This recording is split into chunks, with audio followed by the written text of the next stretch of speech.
Hello, it's Adam from the Tudor Chest here. In addition to running the Tudor Chest, I'm also the co-director of Simply Tudor Tours, a historic tour company that I run alongside my colleague Sarah Morris, known to many of you as the Tudor Travel Guide. Our first 2025 tour is now live for bookings and we are low on places. Titled Anne and Elizabeth, Mother, Daughter, Traitors, Queens, this incredible 8-day-long experience will take in many of the most significant historic sites in England, from Hampton Court Palace to Hatfield House, the Tower of London to Hever Castle, featuring historians including Professor Simon Thurley, CBE, Dr Elizabeth Norton and Illyri Lynn. To discover more on this and secure your place on one of our tours, or to sign up to latest updates, just head to simplytudortours.com.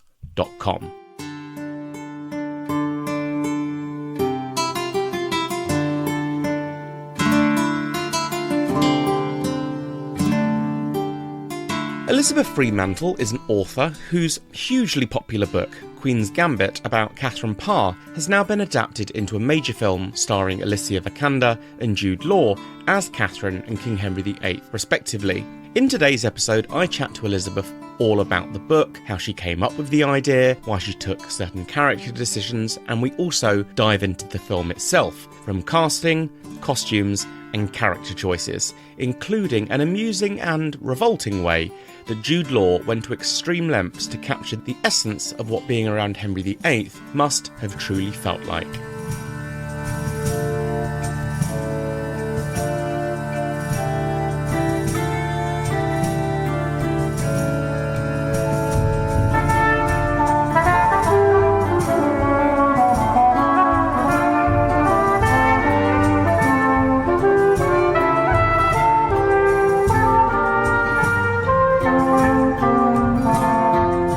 Welcome back to the Tudor Chess Podcast, episode 56, Queen's Gambit and Firebrand, with author Elizabeth Fremantle.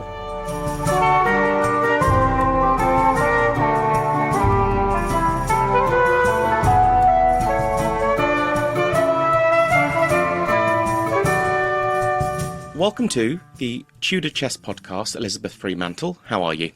I'm very well. Thank you so much for having me. Very welcome. So we are here today to talk about your book, Queen's Gambit, which has obviously now been adapted into a big Hollywood film, Firebrand, starring Alicia Vikander and Jude Law as Katherine Parr and Henry VIII. But before we get into the discussion about the book and the film, I just wanted to ask you a few get-to-know-you questions, if that's okay. So, of course. Can you provide me with a sort of short intro into your background, so where you grew up and what you now do full-time? Okay, so I grew up in a long time ago.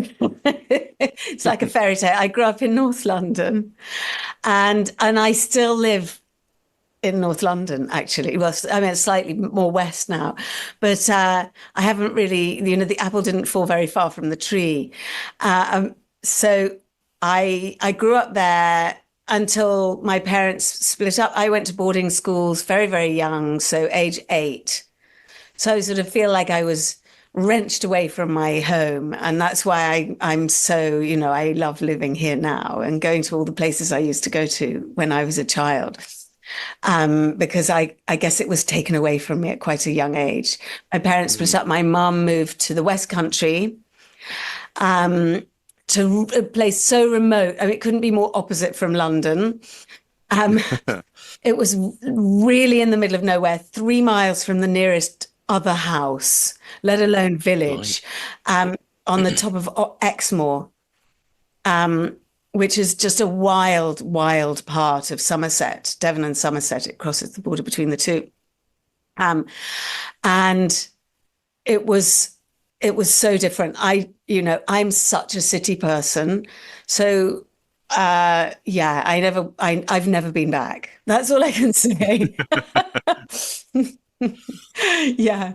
So then I'd always wanted to be a writer. I messed up my school. I was expelled age 15 I was expelled. I mean, really not, it sounds really kind of naughty and exciting. It wasn't really naughty and exciting at all. It's just, I had a kind of minor rebellion and This is not where I thought the conversation would go. But there's a point to it. There's a point to it. I had a kind of minor rebellion, and age about 14. And because I had been such a good girl up until then, I'd done everything, behaved really well. My grades were really good. I never put a foot wrong. I was really timid, very shy. And then kind of something happened, like a kind of, mad kind of, brainstorm or something. And I started kind of trying to hang out with the naughty kids and everything. And of course, because I wasn't used to being bad, I was the one that always got caught. They were, you couldn't see them for dust if, a member of staff came and found us smoking behind the common window. I was the one that was always caught. And so I ended up being the one to get expelled for being a bad influence. I mean, it couldn't have been further from the truth. So, but it happened anyway. And because of that, I didn't finish my school. So I subsequently went back in my late 30s. I went back to university when I've got two grown-up children now, and when they were little, and I was freelancing. I worked in the fashion industry. I worked on fashion magazines, and I had two children. I was freelancing because it was difficult to have a full-time job. I was a single mom. And went to Birkbeck, which is a London University college, which is just for people who are in full-time work or full-time childcare, and the lectures are in the evening. So as a mature student, I did a degree in English, literature, and then a master's in creative writing, and that kind of set me on my path. Right. Yeah. Nice. So what sparked your passion for Tudor history? Okay. Was there a moment, I suppose? There was a moment. I mean, I'd always been a little bit fascinated. Firstly, when I was very little, our next door neighbor was Keith Michel, who played one of the... Yes. Word. And me and my brother used to play with his two children, Helena and Paul. And we go like climb over the garden wall. And he was being Henry VIII when I was growing up, when I was little. So that had kind of sort of planted a seed. There was always that figure. He was talked about a lot in the house. And then as a child, I read all those Jean Plaidy novels about all the Tudor queens and about Mary, Queen of Scots. And I became really, really fascinated. I was a real bookworm at boarding school. It was kind of my place to go, and my place of solace, if you will. And so I read all those Jean Plaidy books over and over again. And then I think what happened was when I was studying English literature, I did some courses I was very interested in early modern women writers. Most people don't really realize women that were writing, that they were writing but not publishing through really the Elizabethan and Stuart periods. It tended to be in aristocratic circles. There were dramas and things that were circulated.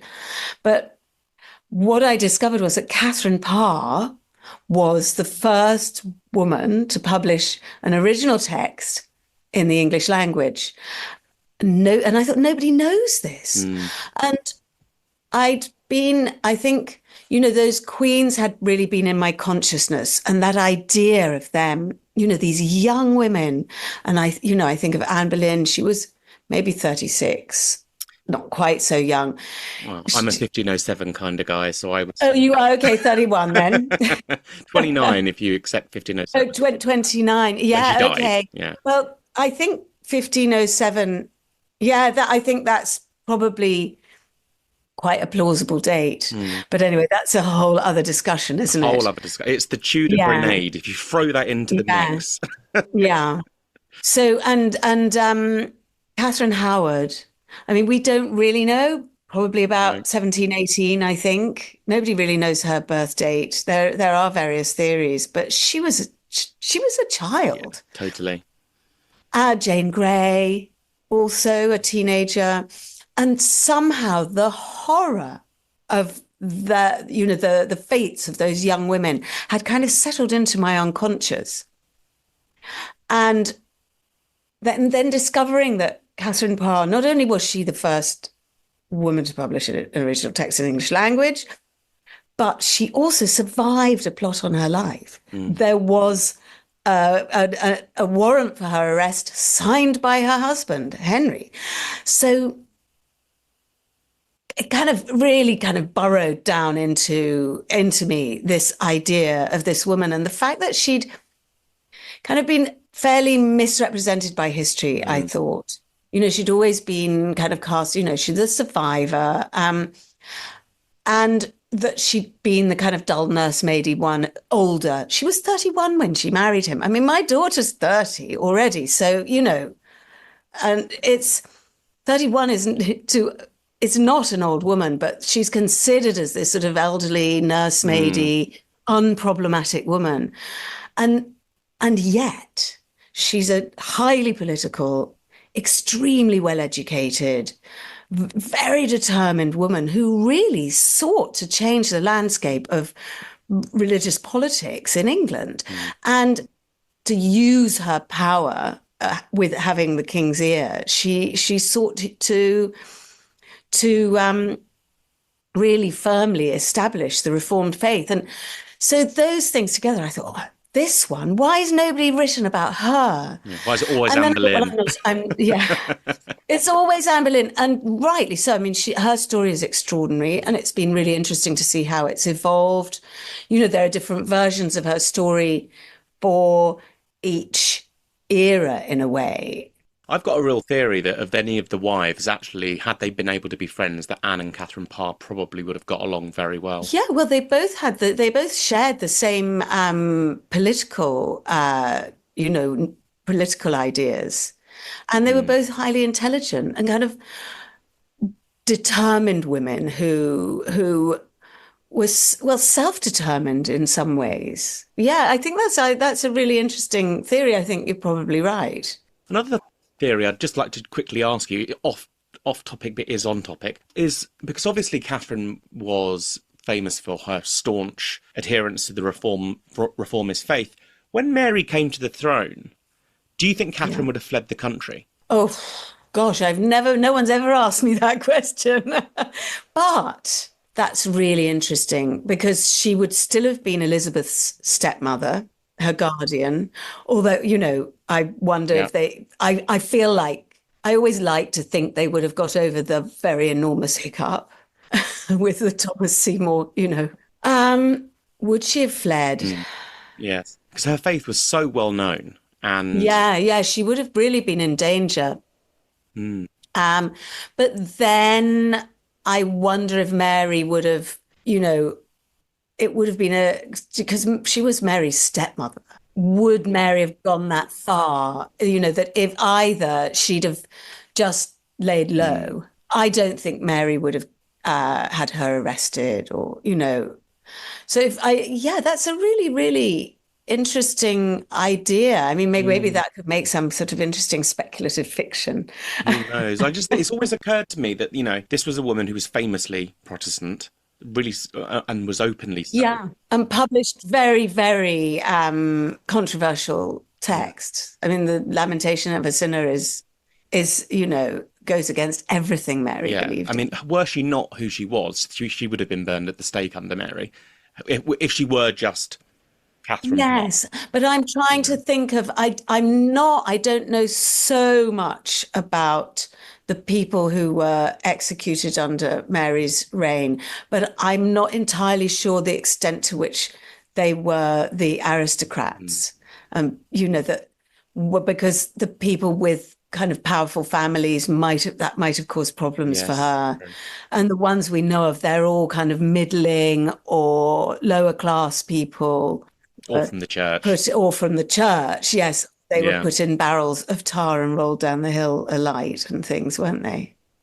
Really, awful. I mean, terrible, terrible things happen. That's a really interesting idea. I feel like Catherine would have been clever enough to convince Mary that she wasn't a threat. Yeah, or she would have just been, yeah, to your point, clever enough to just lay low and ride out the storm, wait for better Yeah, days and see what yeah, happened. But it's always yeah, occurred to me, I've always wondered what would have Catherine done in that situation, because she would have been in a yeah, quite a precarious yeah. situation. And were she not Mary's stepmother, I think things could have been very different for her. But who knows? We can't ever say. Before we get into the conversation about Catherine, just one more question. Do you have a Tudor pet peeve? Oh my goodness. I think, I mean, you asked me this question, and I was thinking all evening, I was thinking, do I have a Tudor pet peeve? Well, yes, I suppose I do. Is that there's this idea of these characters, there's this tendency, and a bit less so now with Henry VIII, hopefully partly due to Jude Law's incredible performance of late stage Henry as the really, really monstrous psychopathic character that he was. But there's this tendency to romanticize these male figures who were really, really unpleasant. Thomas Seymour, for example. Um, you know, Mm, let's be clear about Thomas Seymour. He was a really, really unpleasant figure. He tried to seduce the 14-year-old Elizabeth. He killed the king's dog, tried to kidnap the king. There was he and the way he treated. I think it's very, very interesting. This passage, the accounts of Catherine Parr's deathbed, and what she says about the people around her and not being able to trust them. That she feels that they want to do her harm. And these are recorded, these are her words recorded directly from I'm mm. not sure who wrote them down, but from witnesses who were there. And he was there and he was trying to kind of soothe her and comfort her. She didn't want him anywhere near her. She understood about his neglect of her and the way he had been such an opportunist in terms of his marriage to her. I like to think she sort of saw the light at the end of her life and came to see him for who he really was.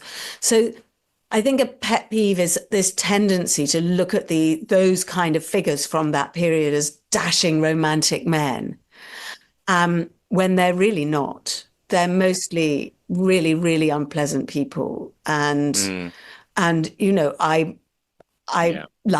I favour the accounts that show them as they truly are.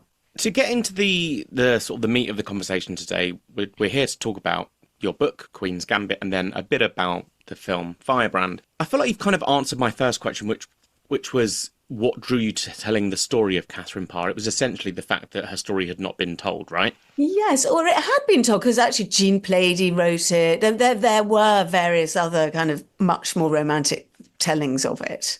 Mm, But there hadn't been, since, I mean, when that would have been the 70s. So there hadn't really been kind of fictional engagement with her story. There have been a number of good biographies. Linda Porter and Elizabeth Norton both did very, very good biographies. But there wasn't a fiction. Nobody had kind of taken her story and really dug down into it and explored the grey areas, which is mm, what fiction, I always think that's the role of a fiction writer, a historical fiction writer. If you're writing about real people, you're finding the untold stories between the lines. And yeah, I wanted to do that. I didn't think, because I'm not a historian, I was writing contemporary fiction very, very unsuccessfully. right. After my after I'd done a master's in creative writing, it took me 10 years and three novels that were turned down by everybody to then finally, my agent said, I don't know what's stopping you writing this novel you desperately want to write about Catherine Parr. I said, but I'm not a historian. I'm not qualified to do it. She was like, but it's a novel, just go and do your Mm, research and just do it. So yeah. I felt like I'd been given permission. Um, so that's how that came about. It had been simmering. Her story had been simmering for quite some time with me. So did you spend quite a bit of time researching Catherine's life before the writing process, or did you have quite a sort of a clear image in your mind as to how you wanted to present Catherine's story? I know, I researched the hell out of it because also it was my Right. first historical novel. I thought, I've got to get every fact absolutely right. They can't be playing a card game that wasn't invented until 3 years later. They've got, Okay. I wanted everything to be spot on. And so I did an enormous amount of research, much, much more than I do now with books I write, because also I now have I guess, a body of knowledge about the period. I mean, more recently, I moved to Italy, but it's the same broad period. And, so I had to do more research because, Italian customs are different. Mm, All sorts of social history is different. But no, I was so worried about getting it wrong. I okay. absolutely researched the hell out of it. But what I did was I did all the research and made copious notes. I mean, books and books and books of notes, and then set it all aside, wrote the novel, and then fact checked it afterwards, just to be Right. sure. So, and that's become more or less my approach subsequently, is to do the research and then set it aside. Because I think one of the advantages of not being a historian is that I'm not completely welded to the historical record. If I need to, Mm. I tend to try not to over manipulate it, but sometimes, you can have a gap of 10 years and nothing much happens. And that can make for very, very dull reading in a novel. So, I will, just cut and then start again at in another place. Whereas if you're writing a biography, you need to really go into the minutiae of what happened during that 10-year period and the smaller details. Whereas, as a fiction writer, I can just begin it, I can structure it differently, I can begin at the end, I can do what I want. Though, having said that, Katherine Parr's story had a kind of natural narrative arc to it already. I suppose the other advantage is that you can also you have as a fictional writer you have the luxury of not pretending to be impartial. Yeah. Because the historians are quite, I think, guilty of trying to claim they're impartial. And not really And being. I don't think impartiality it's not something that's natural. You know? Yeah, yeah. No, that's very true. And I think also if you're a writer of fiction, you have to take a position Yeah. because otherwise you're not, you don't know your character well enough. And, I'd be the first to say my Katherine Parr is a completely fictional creation. That, yes, the things that happen to her, we know many of those things happened to her, but we do not know what she was really like. Hmm. We can only make various assumptions and speculations. And, there's something very freeing about that, that, I have to give myself permission to write my historical character, my Catherine. And yeah, it gives you this space. There's some sort of sense of creating a whole character out of things we know and the things we don't know. There's some sense of seeking the truth through an act of imagination. Although the story is ostensibly about Catherine, a lot of it is told from her viewpoint, you also introduce a servant, Dot, who also acts as a viewpoint character. Now, was this, I suppose, quite a conscious decision to tell a Yes. story from both above and below stairs? Was that kind of underpinning that? Well, I think what I wanted initially with Dot, she was just a kind of a cipher at the outset. Because she is a complete invention. Not completely. There was a woman called Okay. Dorothy Fountain who was part of Catherine Parr's household, who had come with her from Snape when her her second marriage Mm. rather, to Lord Latimer. And we know very, very little about that. She did marry the musician. We know that. Those few facts that we know about her. She was probably a lot more gently born than my Dot, who really is a kind of below stairs servant who kind of really becomes part of Katherine Parr's inner household because Catherine trusts her and likes her. But yeah, I mean, she really is a fictional character. But she hadn't really been a full character.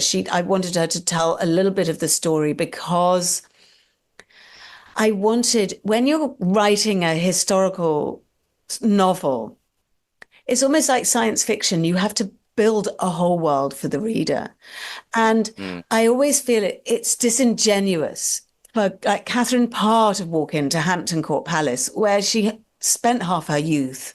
She knows it like the back of her hand. There's nothing surprising to her. She's walking into that place. It's a familiar place. She's not going to notice all the things that the reader needs to know about the place. So I wanted Dot in there as a completely naive set of eyes. So she could describe for the reader the environment, whereas Catherine couldn't. Catherine couldn't walk in and say, oh my goodness, look at all the ceilings and look at this. She wouldn't even notice it. She'd just think, oh, it's packed today. Or, or where is everybody? So I wanted Dot to be the character who allowed the reader to see those spaces. And then, of course, I fell in love with Dot, and she became more and more and more of a character. As the drafts went on, she took a greater prominence in the story. And yeah, she kind of just took on her own momentum, really. And I did want to show a character who wasn't privileged in the way that Catherine Parr was, who could look on in horror at what was going on, that naive perspective. And I really fell in love with Dot. So that's why she got so much of her own story. And she got her little kind of nice ending as well, which was, the only, I did also want that because I thought otherwise the book would end on such an unhappy and tragic note. I wanted there to be this little kind of hopeful story of hope and happiness for at least one of the characters. So you also introduce a gay couple into the storyline, Robert Hewick and Nicholas Udall. Yeah. Now, both men existed in real life. To the best of our knowledge, weren't homosexual. So what made you approach this? Well, we don't know about...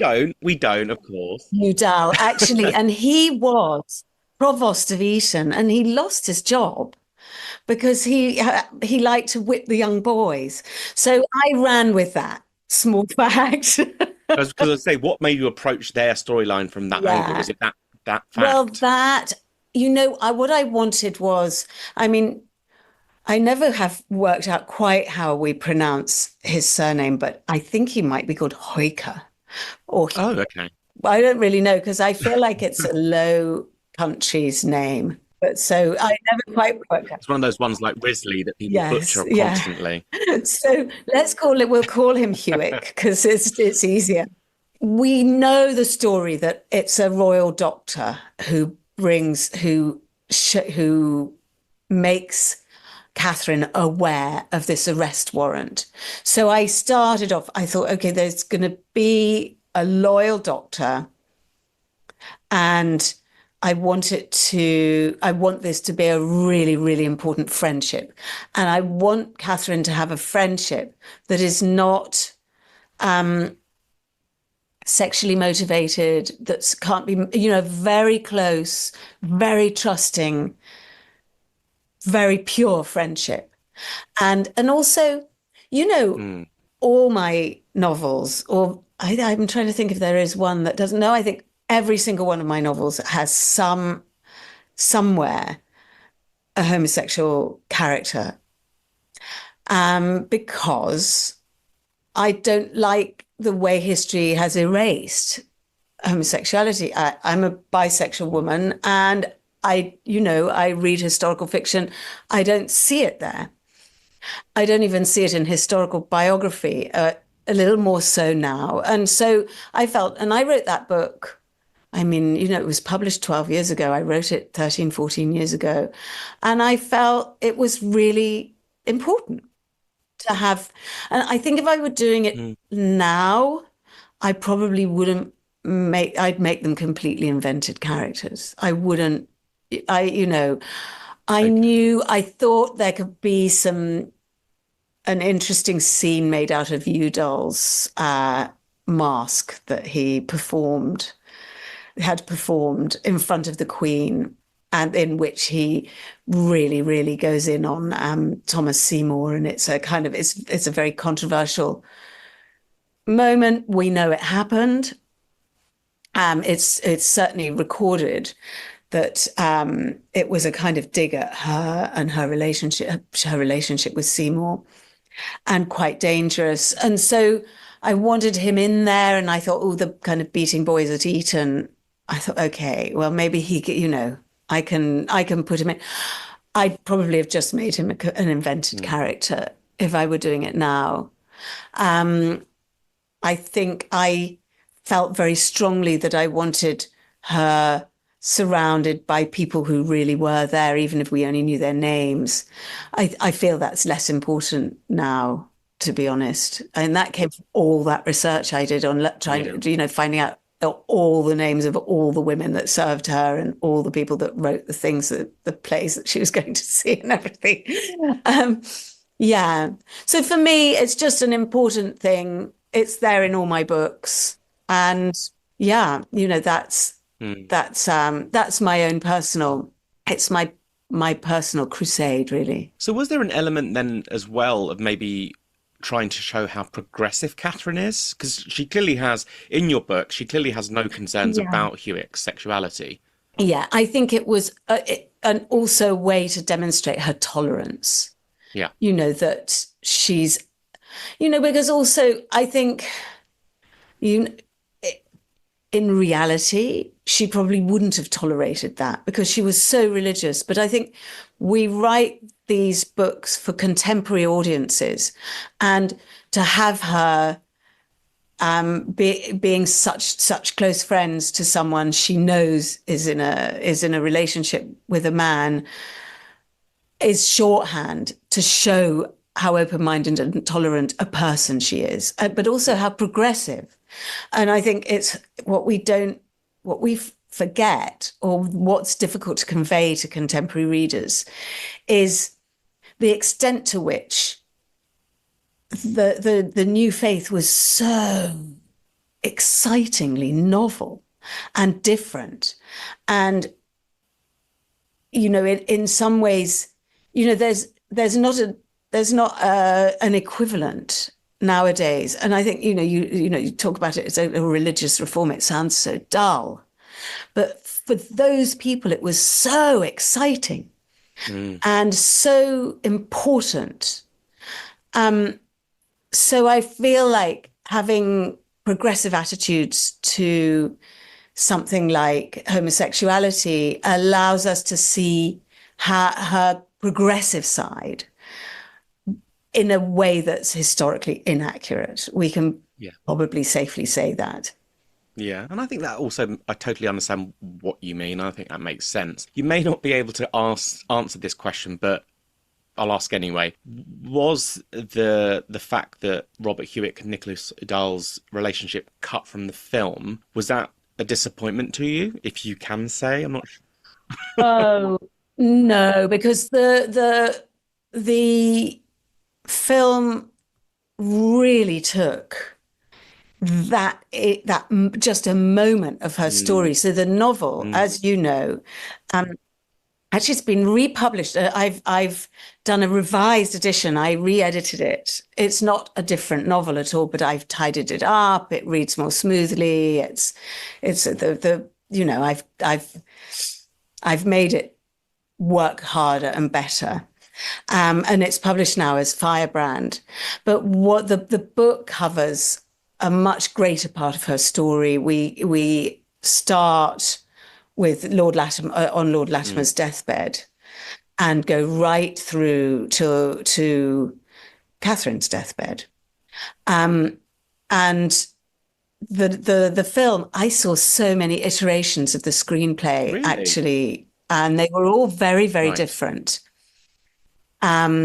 But the first of them really encapsulated much, much more.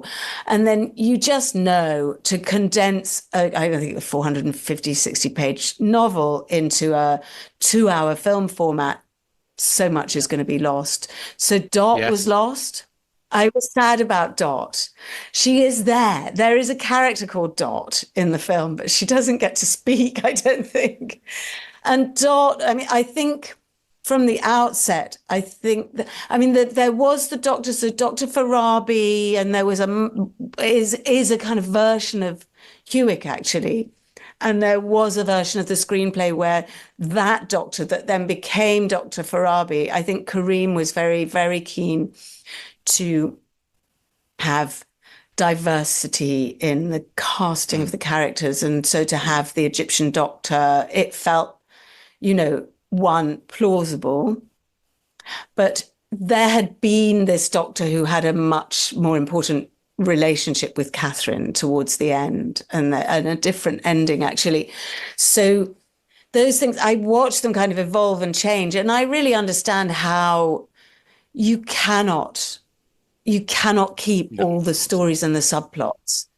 And it's a very, very focused, tightly focused Yeah, it's a film. window, isn't it? The story is really about her survival of that one kind of moment in her life, which is the dramatic, it's a political Yeah. thriller, really. I remember when it was announced, and it was described as a thriller and in some respects a horror. And I remember thinking, how are they going to do that? And then it made complete. Once I saw the trailers Yeah. and everything, it all made much more sense. Yes, it's got some very tiny elements of horror, I think. I mean, the leg, Mm. which kind of has a role all of its Gross. own. The suppurating, ulcerating, gangrenous leg. Yeah. So there are a few kind of moments really more of disgust, I'd say, than horror. But I But it's done in a way completely, that's also it's refreshing because it's done in a way that is accurate to what Henry was actually going through. It's the first yeah, time it's ever been shown in all its grossness because it was bloody gross, you know? gross. And he was a monster. And he Yeah. really was. I think nowadays we have a term, pathological narcissism. He's a case study, as is Thomas Seymour, I think. But Seymour gets a different treatment in the film. He doesn't get the extent of story um, that he's given in the book. We really, really see Thomas's character arc, and when the scales fall from our eyes about him, it's quite shocking. I do love the scene in the film. I won't give any spoilers. There's an incredible scene between Thomas Seymour and his brother Edward, which is it's brilliantly done. Eddie Mm. Marsan and Sam Riley. Are you Um, referring to the necklace scene? yeah, the necklace scene. Yeah, Yeah, the necklace scene. it's Got a it. fantastic scene, I think. Yeah. And it sort of it has an echo of the real what really Thomas Seymour becomes in some ways, that. Yes. But yes, that depiction of Henry as gross and terrifying, but also charismatic. All the musical scenes, I think, and they had early music specialists on set.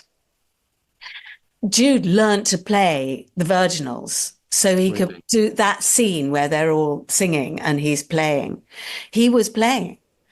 Um, so that kind of real commitment to recreating a real Henry, I think was phenomenal. And I think some of those scenes, and you see there, everyone's singing and everyone's joining in. They don't dare not join in. Mm. And it's really cleverly done, I think. Yeah. Yeah, and it's a first. I don't think I've seen that. I mean, if I think back to things like Anne of a Thousand Days, there's the scene where Henry orders a galliard and things like that, but you never see the court singing as one with the king. I genuinely think it is a Yeah. first. actually in Tudor film and Yeah. television.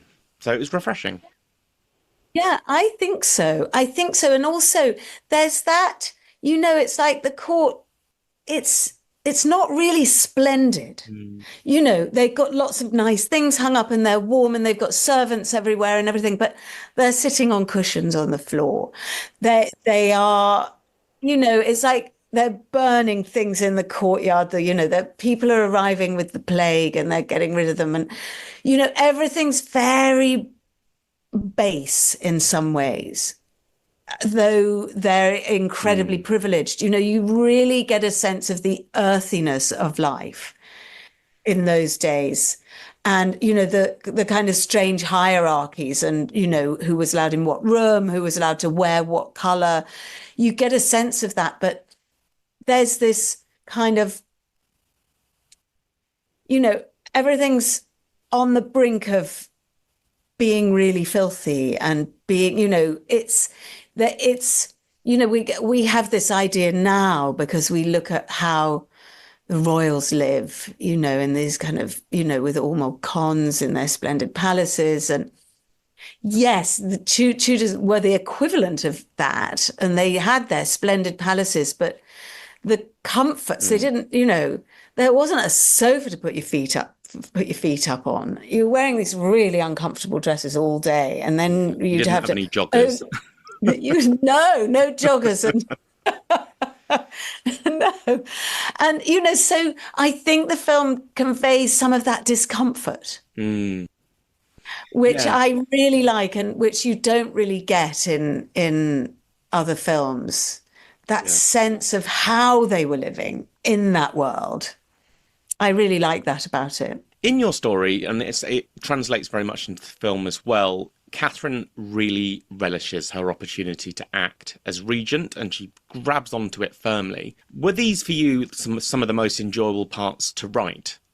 Oh, well, her being regent, yes. And yeah, no, Yeah. because I mean, this is also one of the things people don't know about her, that she was regent. Mm. Only Catherine of Aragon, who was born a princess and was, had the kind of the correct status for a queen. This is Catherine Parr from upstart family, and for her to actually become regent and for him to keep her in the will as regent. We don't know what happened on the deathbed with the will. There were definitely a lot of shenanigans. I mean, and that's all depicted very, very differently in the film, I should say.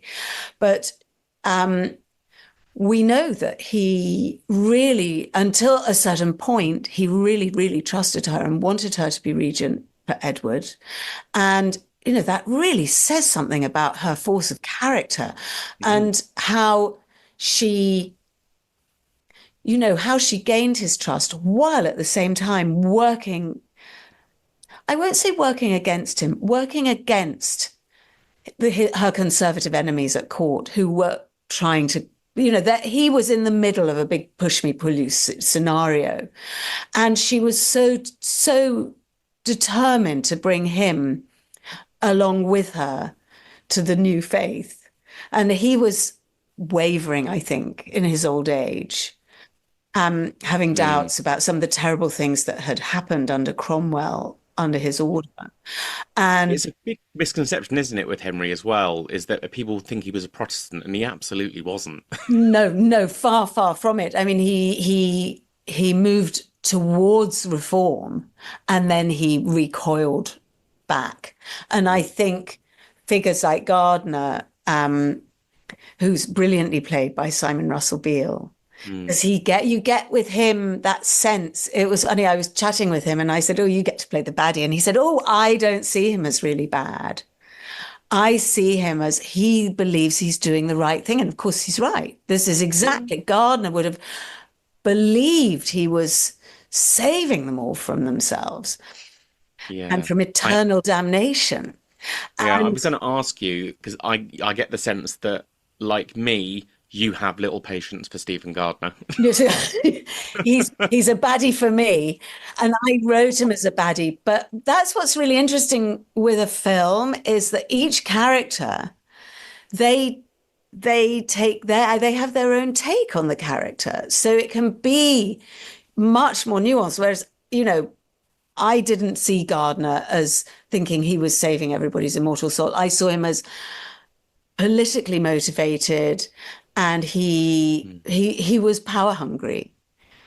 Him and, of course, and Risley. In the book, it's him and Risley who are the kind of nucleus of the conservative faction at court and Catherine's enemies. So, of course, because I'm on Team Catherine in the book, her enemies are the enemies. And so we don't see them as, we see Henry, I think, as a more rounded character because he's not just an antagonist in the book. We want to understand what it is, that has he got insecurities? And, and I think that's really important when you're writing somebody who's really monstrously wicked. They're not exclusively monstrously wicked. They are also human. And I think you have to do that. And I think Jude manages that too. Yeah. And he's such a magnificent actor and turns in, easily the best Henry VIII, I think, since Keith Michelle. It's just remarkable. Before we go on to speaking about the actors, I just wondered, with the portions that you cover about Catherine's regency, did you look back on documents from her time as regent to get a sense on how she actually carried out her duties? Yes, I did. There's not an awful lot. She did a few things. I'm trying to. It's such a long time since I did that research, and I think they needed to muster troops, but I think what I wanted to convey was how she stood up to, how she managed those council meetings, how she stood up to the different parties, and she knew who were the people on her side, who would back her up, and she knew that she couldn't back down to some people. So Gardner and Risley, she couldn't back down. She had Cranmer on board. She had the Seymours on board. So she was playing this incredibly deft game in those meetings. And so that was really important in terms of her characterization and also the way she kind of grew into her role as queen. The Regency was really important, but also it gave her a taste for power.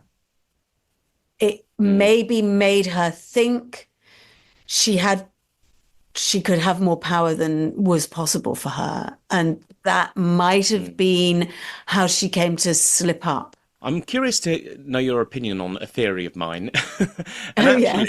And actually, part of me wonders if Karim has the same theory, because the Regency Council meeting in the film, where Catherine is at the helm, she is wearing the outfit that is probably the most famous outfit from portraits of Catherine, which is the one with the sort of bonnet rather than the French hood and a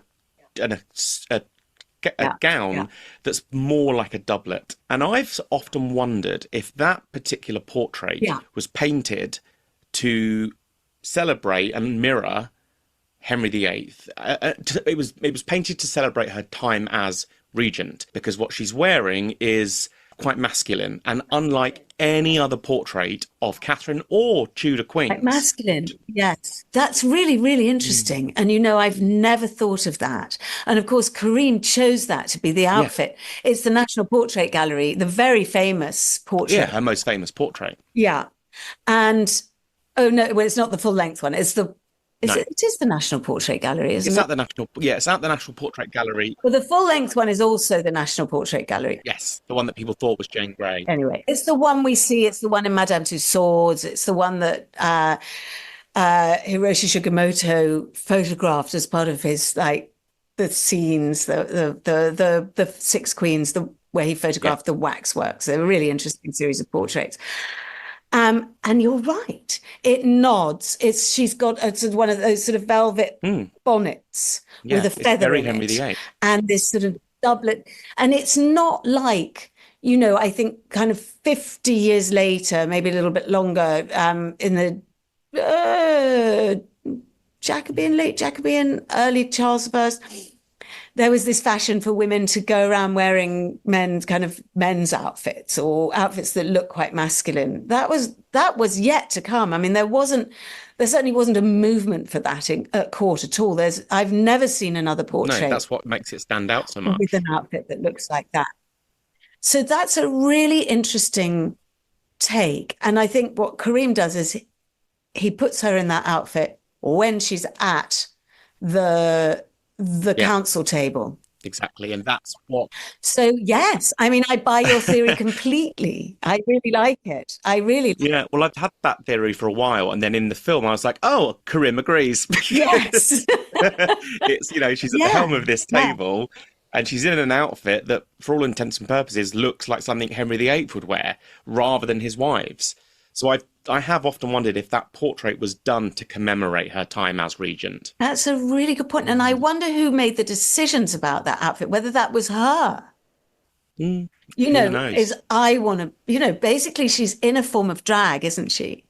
Yeah, I And, suppose. she's cosplaying the king. Mm, It's like, I want to be seen. And I love this. This is a fantastic theory that she wanted to be seen as, a kind of not as a woman, but as a person in charge.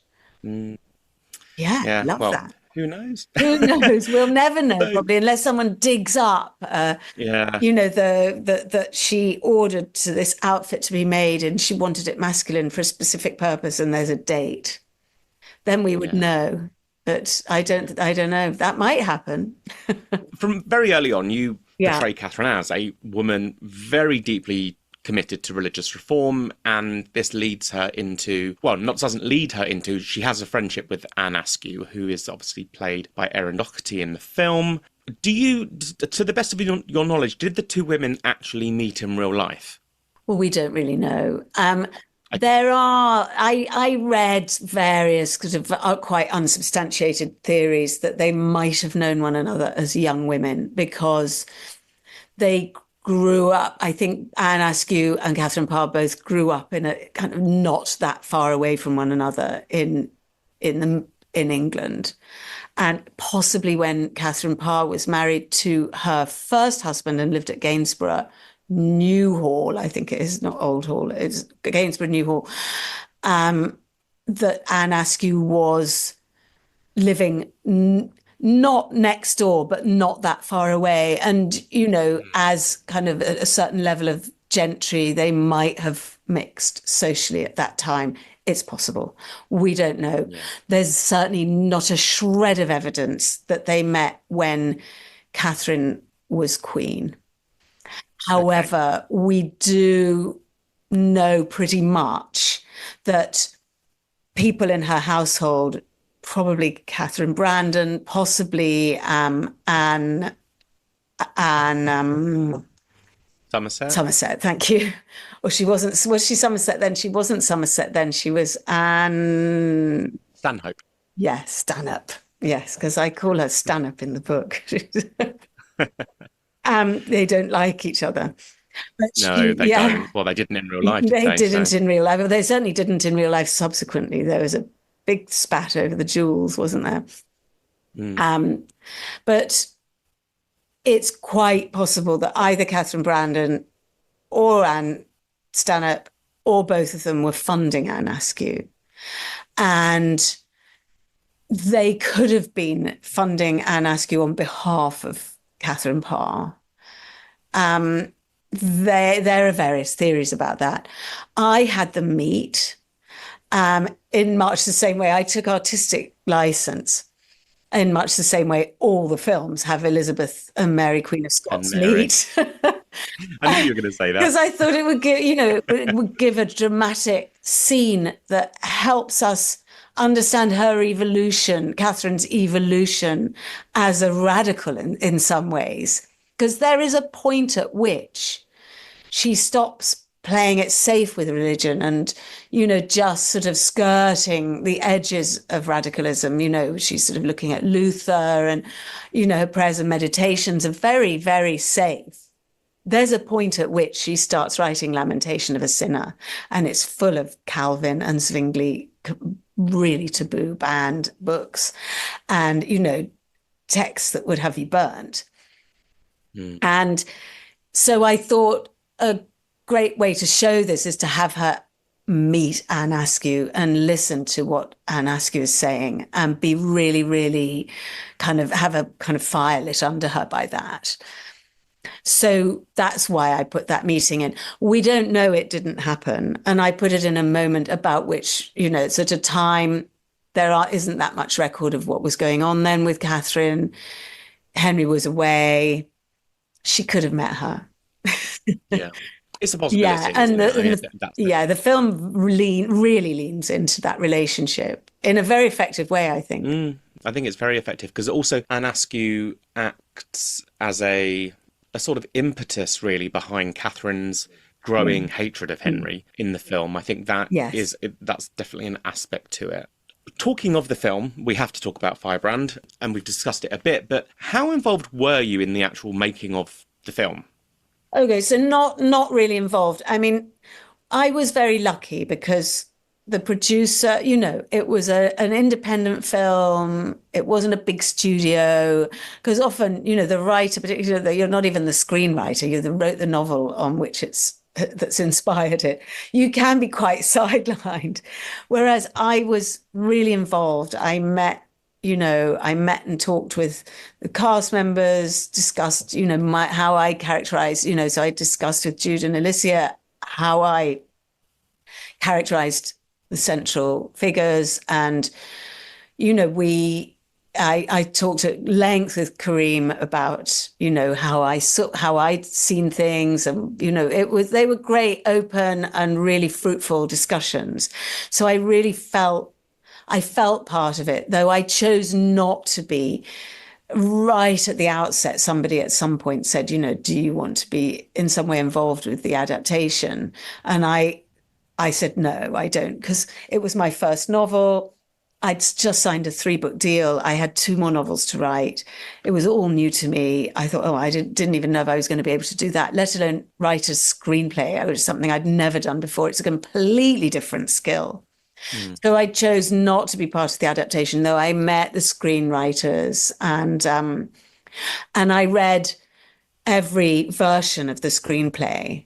Right. And they would send it to me, and I would always, the producers called Gabrielle Tanner, and Gabby was absolutely lovely in the way she involved me.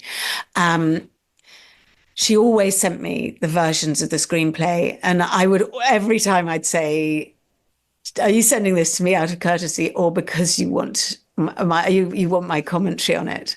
And she said, no, we want to know what you think. And I said, you really want to know what I really think? Yes. Are you sure? Yes. So, because, there's no point giving commentary on it unless you're going to be completely honest. So I was always very, very honest about what I felt worked or didn't work. I'm mainly focusing on wanting Catherine to be as authentic and, that have the spirit of the Catherine that I'd written, because Gabby was very adamant that Catherine would be the Catherine in the film. And I feel like that's really been achieved. That's my Catherine, that her determination, her, that kind of grace under pressure, and that calm exterior and everything kind of bubbling underneath. So there was, I would make suggestions, and sometimes they acted on my suggestions, and sometimes they didn't. And actually, I was very much, you can't, with the final screenplay, I said, you can't have that ending. It just simply won't work. And they ignored me, and they have that ending, and they really made it work. And that was very much Kareem's vision. And I completely understand it now. But when seeing it on the page, I was like, oh. Yeah, because it's a big departure. Yes, yeah, yeah. To say the least. Yeah, but we were discussing this earlier. The ending, we won't spoil it, but the ending feels right for the story of the film, is my take. Absolutely. I mean, there are several ways in which the film quite plainly departs from, the historical record in the way that films do when they're Yeah, writing they have about real to. figures from history. It always happens. It has to happen. It's all about how you structure a film that works in and of itself. But I do think, I'm not going to give any spoilers, but I feel that the ending of the film is a kind of an actual fulfillment of a wish that's articulated in the novel but not acted upon, whereas it's acted upon in the film. And I think it's really, really interesting. I think it's a really interesting Yeah. take. It's logical to the story of the film. I think that's the thing. Absolutely. Yes, Yeah, it's yeah, massively inaccurate, but it is yeah. logical to the story, the trajectory. Absolutely. Yes, It yes, makes sense in that context, and yeah. it's the reason why I've had a lot of people ask me for my opinion on it, and my opinion is yes, it is inaccurate, but it makes sense in the context of the way the story is written, and that's what you have to look at more broadly. Yeah. And also I think we don't turn to No. historical films for accuracy. We turn to them for, one, entertainment, but also to kind of seek a different kind of, different kinds of retellings. It's all retellings and retellings for different moments in time, I think. Yeah, I think it's effective. I think it works very well. And I think it allows, I mean, actually, there's just another thing that occurred to me when I saw that Anne Askew on screen, that in some ways, because they came from a similar class, Anne Askew and Katherine Parr. In some ways, Anne is the woman Katherine might have become had her Mm, path not taken the turn it took. So, I find that I like the way that, in the film they're depicted as childhood friends. And I really, that is something, one wonders if Catherine hadn't become queen, how would she have spent all this enormous amount of money she inherited from Lord Latimer, her second husband? How would that have played out? As a widow, she would have had a lot of freedom to lead her life in the way she wanted. What would have happened? Would she have just married Thomas Seymour and then, had that fate? One, the mind boggles. Or would she have taken her freedom and used that to promote reform? I mean, they're mm. really, it's interesting to speculate, I think. Yes, we've discussed the fact that there are some inaccuracies. One thing that we have to talk about the accuracy of is the magnificent costumes. The costumes are Yeah. remarkable, and it's a matter about which I bang on a lot because I find it so frustrating when films and television get it massively wrong. Here it goes massively right. Probably the most historically accurate costuming I've ever seen. And in particular with the headwear, we finally have an actual French hood. Yes. Yeah. We have, sitting back on the head, with the hair not visible. The hair's got the black veil over it. I mean, everything's taken absolutely, every tiny detail from the Holbein sketchbooks, Mm. which are phenomenal. There was an exhibition not that long ago at the Royal Collection of all It was the amazing, Holbein wasn't it? sketches. Yes, yeah. I mean, all very, very familiar to me, but it was great to see them again and to see some of the picture, you saw the drawings next to their paintings, but all the tiny details that you get in those. I mean, I've always thought those drawings, there's some of them just like a few lines, but you get so much in. You get the shape of the hood, you get the chin strap. That was they never have those chin straps in historical retellings. They always leave it out. It's always like a big hairband. Mm. With a big puff of hair at the front. Yeah, it's either a big headband or like a little tiny strip. I mean, the ones in Wolf Hall, for example, I was just sort of baffled by. But This is here, I mean, interesting because Wolf Hall makes so much about its historical accuracy. I know, and they got the French, and Yeah, that was what was yeah, so jarring was the accuracy was pretty much there, apart from the French hoods, which were abysmal. Yeah, yeah. And what I love about, I mean, so Michael O'Connor, he's an Oscar-winning costume designer, and he didn't leave a stone unturned. I mean, it was really, really extraordinary. When I first arrived on set, and I kind of parked the car and I walked up because it was all shot at Haddon Hall, all of it, because it was shot during COVID, and so there were reasons for wanting to be able to shoot the whole thing on one location. It made everything much, much easier and could come in on budget. Yeah, that's so rare to do as well. Yeah, yeah. And Haddon Hall is a place where you can do that. But what they did, they just took parts of it, so it's like, there's the king's bedchamber and there are the women's rooms. And, well, it's just very, very cleverly put together.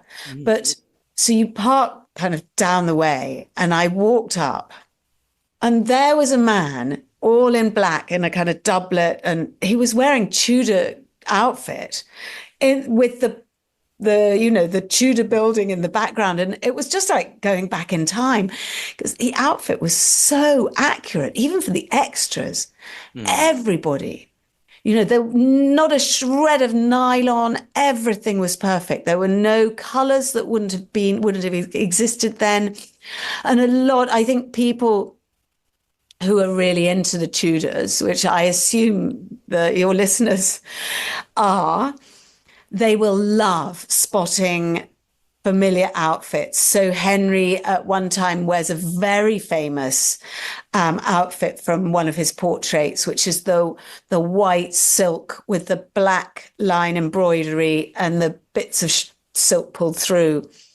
And he's wearing that. And you think, oh my God, I've seen that before. There's this wonderful familiarity. Yeah, those little Easter eggs are always nice to spot. Yes, and Elizabeth in the red dress as well. The young actor who plays Elizabeth is terrific, I think. Oh, she's so well cast. I mean, so well cast. Yeah. 17 when she was on set. She's really young. It's the first thing she's done, really. And she looks so much like the young Elizabeth. Exactly. That's what I loved.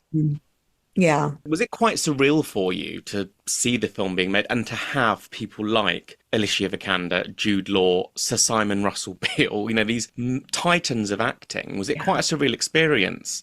Well, it was just such a thrill, really. That to be there and see them doing their thing, and how it all gets put together.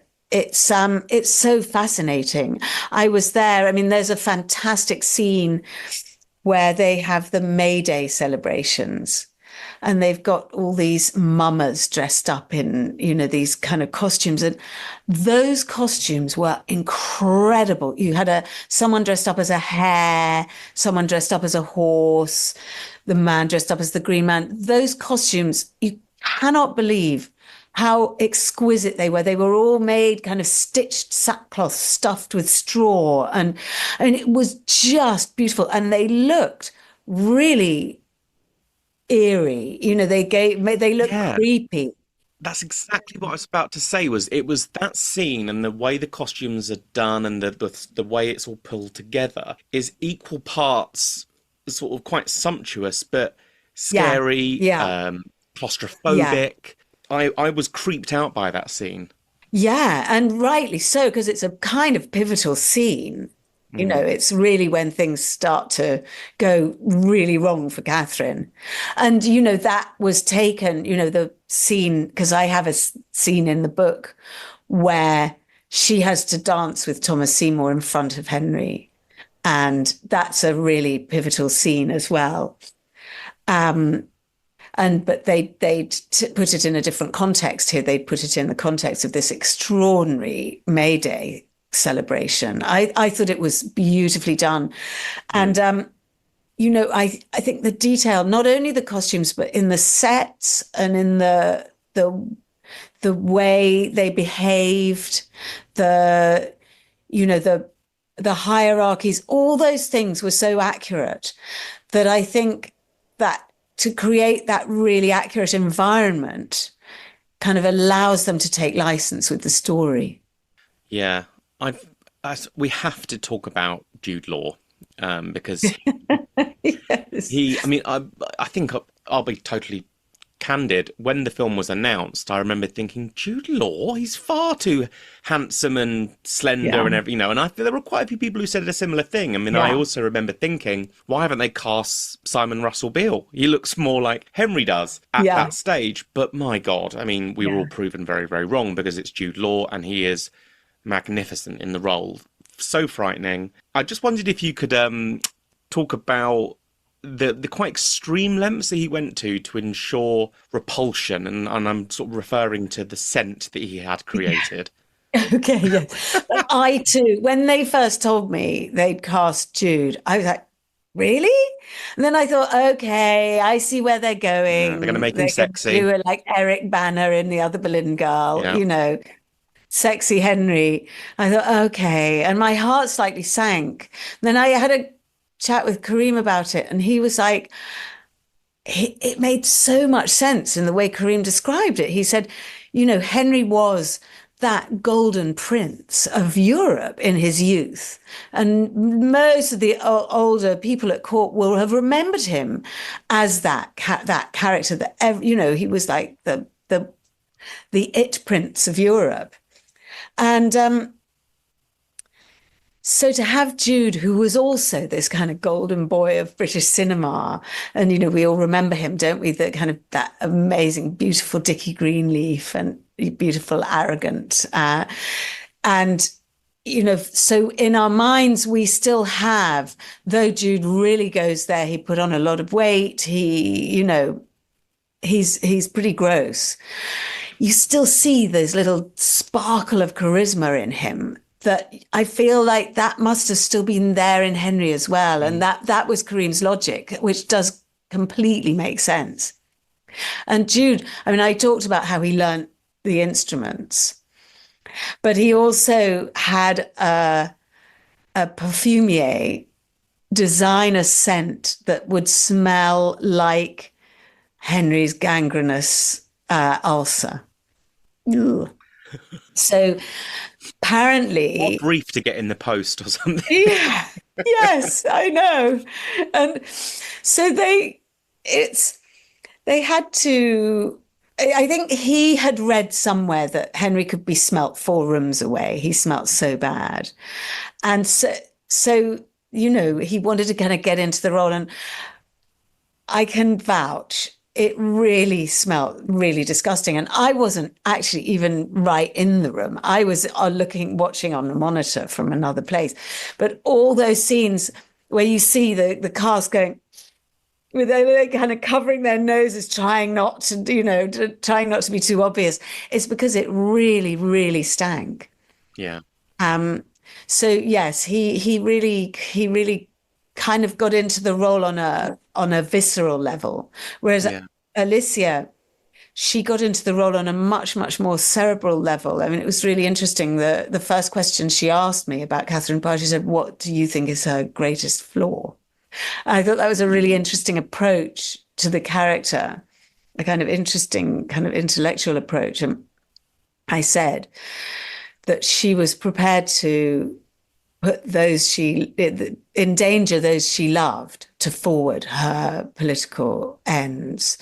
For me, that was one of her greatest flaws. And also that she had a blind spot when it came to handsome men. happens to the best of us. Yeah, I mean, Alicia and Jude's performances are kind of at the opposite ends of the spectrum, Yeah, but also really similar in weird ways. And where Jude's is out there and very bombastic, Alicia's is internal. It's quite there's like this constantly sort of throbbing sense that she just wants to explode, but she can't. yeah. Very contained. It's very contained. Yeah, yeah, yeah. So I kind of saw them, they're Mm. kind of like fire and ice. So they're quite explosive together. And but they are strong in completely different ways. And yes, his is, yes, Yeah, bombastic, I think is the word. Whereas she has this extraordinary ability to appear to be doing very little whilst conveying an enormous amount. And I think that is testimony to her quality as an actor. And I mean, I had seen her in a Danish film called A Royal Affair. And it came out when I think Queen's Gambit had just been published. And she's phenomenal in it. So she's a British 18th century Enlightenment, a British princess who's sent off to marry into the Danish royal family. And there are some similar qualities of the role of Katherine Parr as she had in that role. But she plays a very young woman. And I saw her and I was absolutely mesmerized by her. It's really worth looking out that film if you haven't seen it. And I thought, oh, imagine if she were to play one of my protagonists one day. And dreams can come true. That's all I can say. It's well, also because she wasn't the initial. It was Michelle Williams was initially cast. Michelle Williams was cast, and she got pregnant, and so had to pull out. Yeah. And so I wonder how different it would have been with Michelle Williams. And she would have been a completely different Catherine, I think. I think so. They're very different actresses. I think it would have felt tonally very different. Yeah. So, final question from both the book and now the film. What would you say is the biggest thing that you hope people take from when it comes to Catherine's story? Well, what I really hope is that they will come to see her as more than just that one word, survived, as as simply someone who survived. That they'll see her for the kind of extraordinarily inspirational woman she was, and woman instrumental in the political and religious evolution of England, really. That she's an important political figure. And I hope that's what people see. I hope they watch the film and either go to the book or go to the Wikipedia page or however, or go to one of the biographies and really want to read more about her, because she's such an interesting woman. And I think something the book and the film does as well is it really highlights, and I think this is, again, something that's often maybe forgotten about Katherine Parr, is how much I think she shaped and moulded the Queen that Elizabeth went on to become. Yeah, and I think that is an aspect of Catherine's story that is just woefully overlooked. Yeah, and actually Karim really lent into that in the film. That is part of the story arc, is the influence on Elizabeth, which, yes, and I think you see it.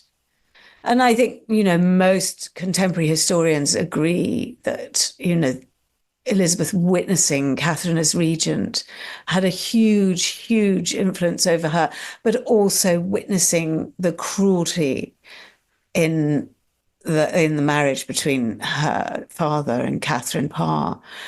It makes a lot of sense. I know it's speculation, but it makes a lot of sense then to suggest that Elizabeth's marriage avoidance was because she saw the extent to which you give away your power in marriage, and that it would weaken her position. And I feel like she took some of that from her experience with Catherine as her stepmother. Yeah, I totally agree. Well, thank you so much for coming on to the podcast. This has been such a fascinating conversation about a fascinating woman and a fascinating story. So, where can people find you on social media? What's your main platform? Well, I'm on Twitter. I don't know how much longer I'll be on Twitter, but I'm at Liz Fremantle on Twitter. Fremantle with a single E, not double E. But I'm also on Blue Sky. Again, same handle. I'm at Liz Fremantle on everything. I'm not on Facebook. I am on Instagram. And yeah, so yes, I can be found. I've got a website that's probably, I update it, but it's not like updated every day. So social media is the kind of most current place to get hold of me. My website's elizabethfremantle.com. But Adam, thank you so much for having me. It's been such a pleasure chatting all about all these, exciting things that are going on in my career at the moment. Very welcome. Well, thank you again, and hopefully we'll speak again soon. My great pleasure. Thanks. And so that brings us to the end of this week's episode of the Tudor Chess Podcast. My thanks to Elizabeth Fremantle for coming onto the show to discuss both her book, Queen's Gambit, and the film adaptation, Firebrand, with me. In addition to this, my main weekly episode, I also release a weekly subscriber-only episode. From just £5 a month, you can access all content from the Tudor Chest via either Patreon or Apple Podcast subscriptions. To access this, just head to patreon.com/The Tudor Chest or search for the podcast in Apple Podcasts. Next week, I'm thrilled to be chatting to Emma Rutherford and Elizabeth Goldring about their recent discovery of a portrait of Lady Arbella Stuart. That will drop next Thursday. If you have any questions or suggestions for future podcast episodes, please do reach out to me via Instagram. I would love to hear from you. Thank you again for listening to the Tudor Chess Podcast, and speak soon.